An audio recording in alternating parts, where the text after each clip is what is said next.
about cryptography can make a big difference to your life. First and foremost, I want to open your eyes to the critical role that cryptography plays in supporting your everyday life. By learning what cryptography does and how it works, I believe you will acquire greater confidence in reasoning about your own personal digital security. Use of cryptography also raises wider social questions about how society should balance personal freedom with control of information, which I will also explore in this book. Cyberspace. I will not make any significant attempt to define what cyberspace is, other than to observe that anything you currently regard as being in cyberspace, for our purposes, almost certainly is. Cyberspace is electronic stuff. Cyberspace consists of computers communicating with other computers across networks. These computers include things clearly recognizable as computers, such as laptops. They also include gadgets, such as mobile phones, gaming consoles, and voice assistants, which we mostly recognize as devices capable of accessing the internet, yet do not always regard as computers. Cyberspace also consists of millions of computers we directly interact with, such as sales terminals, automatic teller machines, and passport control gates, and many we don't, such as computers that support business, defense, and industrial control systems.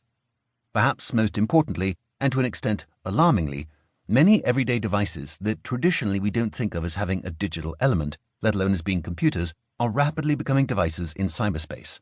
These include cars, homes, and domestic appliances.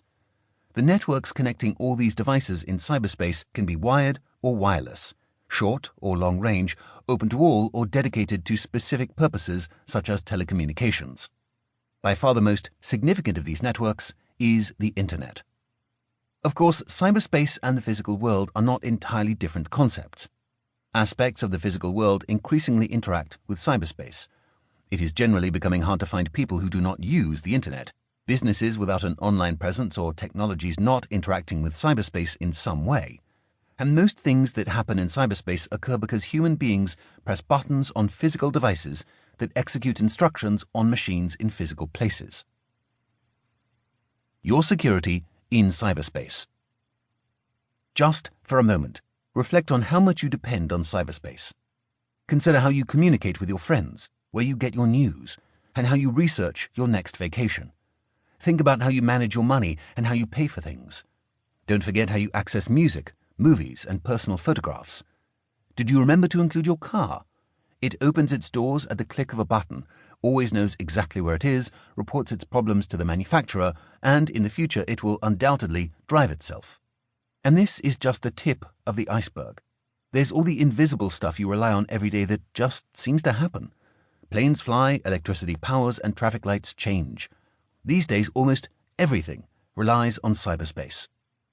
Because we increasingly live our lives in cyberspace, so too do criminals. Cyberspace is a wonderful place to commit crime.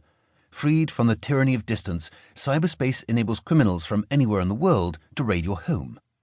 It's a place of smoke and mirrors, where a teenager in a bedroom can pretend to be your bank or build a website resembling that of a major department store. Hence the endless stories in the media about security incidents involving computers, and these are just the ones we hear about.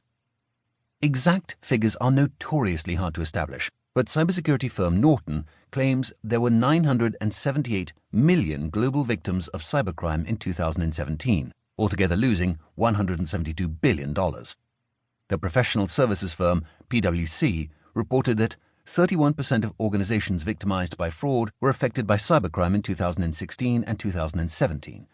And the research firm Cybersecurity Ventures reckons that cybercrime will cost the global economy $6 trillion by 2021. Cyberspace is invisible, out of sight, and, too often, out of mind.